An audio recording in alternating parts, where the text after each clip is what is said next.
조금 전에 예고해드렸듯이 56만 8천 명의 국민의힘 당원 명부가 어떤 경로인지 불법적으로 유출이 돼서 명태균 미래한국연구소 대표가 여론조사를 했습니다. 자, 그렇게 했는데 이 자료가 유출되는 과정에서 명태균 대표가 이런 말을 했습니다. 잠깐 들어보겠습니다. 예, 카톡 봤어요. 다 내려받았어요. 그 저 안심번호에 연령별로 돼 있던가. 그래갖고 저 3,000개를 해달라던데. 그거 다 정해져 있어요? 설문지도 그렇게 해서 녹음해갖고 해요. 해갖고 돈 있어? 3,000개 얼마 받으면 돼? 한 1,200 받아? 자, 이제 나왔다는 것은 확인이 되었고 이준석 당시 이제 국민의힘 대표, 지금 기획신당 의원이죠, 확인을 했습니다.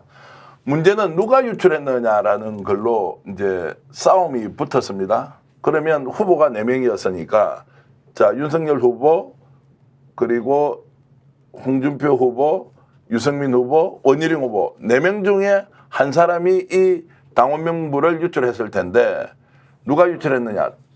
자, 최종적으로 이 보고서가 나와서 전달된 쪽, 보고를 했을 것이라고 추정하는 쪽은 윤석열 대통령이죠.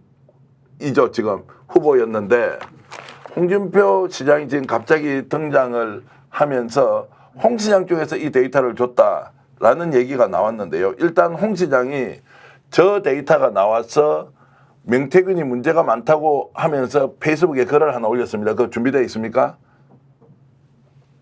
자, 그 자료를 보면 이제 검찰이 수사해서 명태균을 어떤 식으로든 처벌해야 한다, 이렇게 지금 올립니다. 검찰은 성역 없이 나온 의혹들을 모두 수사하세요.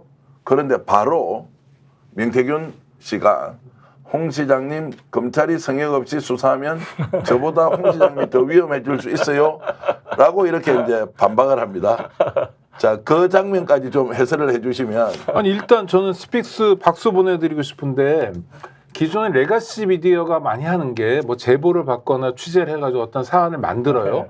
그거를 이제 언론을 통해서 알리면 정부를 비판하는 내용이면 야당이 그 기사를 접해가지고 국회에서 또는 기자회견의 방식으로 확장하고 뭐 이런 코스로 도는데 이런 뉴스 소스가 지금 반복적으로 스픽스가 되고 있다는 점에서 스픽스 출연자의 한 사람으로서 너무 감사드립니다. 근데 지금 사안은 외통수예요. 네. 그러니까 모두가 이야기하잖아요. 이거는 명명백백하게 사실관계를 밝혀야 된다. 누가 범죄를 저질렀고 누가 문제가 있는지, 유출됐다면 어디서 유출됐는지 밝힐 수 있는 방법은 하나밖에 없다. 그건 수사죠. 그러니까 이 모든 당시 국민의힘 관계자들의 말들 또는 주장들은 하나같이 대선 과정에서 어떤 범죄 행위가 있었냐, 그거를 강제 수사를 통해서 파헤쳐 보자라는 대로 모아지고 있어요. 네. 그 수사가 어떻게 가능할 건지는 좀 이따 또 자, 검찰 수사는 좀 이따가 집중적으로 다뤄야 하고요. 자, 저렇게 해서 이제 대화가 싸움처럼 오갔습니다. 그 뒤에 홍준표 시장이 오늘 페이스북에 다시 글을 올렸습니다. 뭔지 한번 보시겠습니다. 자, 거짓말하면 어떻게 된다는 걸 보여줄 겁니다. 천방지축, 헛소리 뭐 이렇게 했고요. 그 전에 당원 명부가 56만 명 유출이 되었다라고 우리가 어제 단독으로 공개를 했습니다. 그러니까 명태균 대표가 자, 미래한국연구소와 홍 시장님께 물어보세요. 자꾸 나온다, 이렇게 했습니다. 홍 시장은 갑자기 등장을 해버립니다. 당연히 저 자료는 윤석열 캠프에서 나왔을 가능성이 높다고 보는 것이 합리적인데 홍 시장한테 물어보라고 합니다. 그런데 홍 시장이 곧이어서 잘 됐다, 잘 걸렸네요, 제일 밑에 나오죠. 자, 거짓말하면 어떻게 된다는 걸 보여줄 겁니다. 천방지축 헛소리하는 명태균을 그냥 둘 수가 없네요. 지난 대선 경선 때 윤 후보 측에부터 장난쳐놓고 당원 명부를 마치 내가 자기에게 흘린 것처럼 거짓말한 건 두고 볼 수가 없네요. 잘 걸렸네요 라고 해서 이제 싸움이 이어졌습니다. 그런데 오늘 방송하기 직전입니다. 홍준표 시장이 저 페이스북을 내려버렸습니다. 내려버렸어요. 뭐가 걸린 모양이죠. 거꾸로 걸린 모양이죠. 전달했다고 추론할 수 있는 일이 벌어진 겁니다. 그러면 저 56만 8천 명을 불법적 요소가 있는 전달, 누가 했느냐? 홍준표 캠프냐, 윤석열 캠프냐, 아니면 두 군데에서 동시에 했느냐?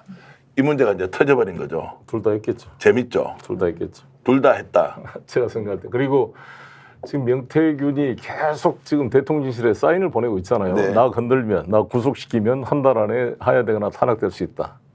근데 뭐 용산에서는 이제 아마 추측이 되는데 전화를 받았다. 그러니까 갑자기 말이 바뀌어서 내가 농담으로 한 거다 하면서 고도의 이중 플레이를 하면서 자기를 건들지 말아라. 그러면서 이걸 주의를 분산시키면서 아무튼 이게 외곽적으로 쭉 지금 이 윤석열 경선에 대한 초점을 좀 분산시키면서 지금 이 용산과 타협과 딜을 하고 있는 과정이다. 이렇게 생각이 듭니다. 근데 이제 제가 봤을 때는 우리 그 명태균 씨는 예. 굉장히 선거의 귀재 같습니다. 왜냐하면은 이 사람이 공격을 하는 패턴을 보면 굉장히 이 근본을 흔들고 있어요. 왜냐하면 지금 이제 윤석열 씨가 이제 정권을 쥐게 되는 그 과정에서 이제 고발사주 사건도 제가 이제 책을 썼던 고발사주 사건도 이때 맞물려서 이제 막 이 진행해왔던 저는 그 경선 과정을 보고 윤석열 이제 경선 후보가 결정되는 바람에 저는 탈당을 했거든요. 그래서 저 시기는 저한테 너무 좀 인상 깊었던 시기라서 제가 이제 기억을 한다면 경선 자체부터 잘못됐잖아. 근본적으로 이제 외부 후보가 와서 압도적인 승리를 한 것처럼 사실 그렇게 해서 정권을 쥐었는데 경선부터 압도적으로. 근데 그거부터가 불법이었다라는 이제 지적이었기 때문에 굉장히 명태균 씨는 지금 던지는 요소마다 총선 개입, 공천 개입, 그리고 경선 개입 이거 자체가 사실은 이 정권이 얼마나 이제 뿌리부터 굉장히 흔들릴 수 있는지 그런 것들을 지금 계속 공격을 하는 것 같아서 사인을 보내도 어느 순간 이게 누적이 되면 더 이상 이 명태균 씨조차도 이제 수습이 안 되는 그런 순간은 온다고 생각합니다. 자, 명치 쉽게 보면 안 된다라는 말씀 지금 우리 댓글 보내주시는 시청자 여러분 의견 주고 계시고요. 자, 이게 58만 6천 명이 원래 홍보용으로 주는 거거든요. 지역별로 나누어서 필요하면 홍보하라고 문자 메시지 보내라고 주는 것을 여론조사 했다는 것 자체가 좀 전례가 없는 것이고 그러다 보니까 이것의 불법성 여부는 당연히 지금 존재하면서 어떤 식으로든 진상을 밝혀야 한다. 지금 제 오른쪽으로 나오고 있는 저 데이터가 지금 58만 6천 명의 데이터인데 자, 13,000페이지입니다. 저거 다 출력을 하려면 아마 산더미처럼 쌓일 건데 저 데이터를 어쨌든 전달받고 여론조사를 했습니다.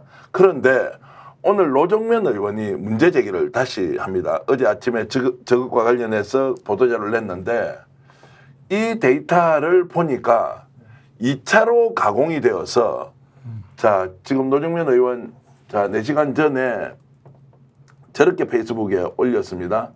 유출된 당원 정보가 ARS를 거치면서 연령과 지지층이 분류가 되지 않습니까?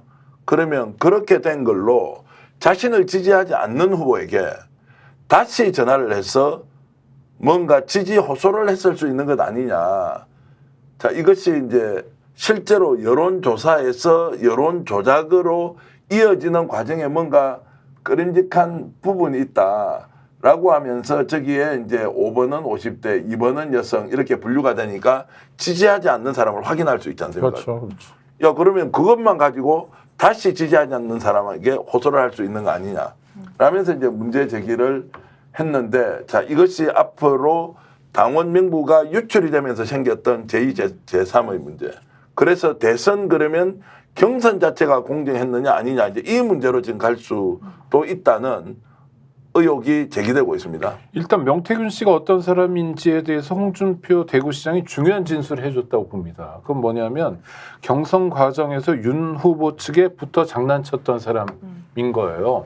또 하나 홍준표 시장은 어떤 사람이냐면 SNS에 굉장히 능한 사람입니다. 이것 통해서 재미도 많이 봤고요. 이것 때문에 그래도 이곳저곳에서 광역 자치단체장도 2번씩이나 하고 있는 사람이고 여전히 여권의 유력 대선 후보 중에 하나인 사람입니다. 이런 사람이 명태균이라는 사람에 대해서 보증을 해준 거죠. 이분이 선거 때 어떻게 움직였냐? 윤 후보 측에 붙어서 장난쳤던 사람. 이게 굉장히 중요한 열쇠말이라고 생각이 되고요. 또 하나 중요한 건 그렇게 SNS를 잘하는 사람이 갑자기 도둑이 제발 저리는 식으로 꼬리를 내려버렸다는 거예요. 거기 굉장히 중요한 함의가 있다고 생각합니다. 스픽스는 말하는 언론입니다. 대세는 유튜브, 그중에서 스픽스. 좋아요, 댓글, 구독, 알림 설정. 여러분이 저희를 사랑해 주시고 우리가 여러분을 사랑하는 4가지 방법입니다.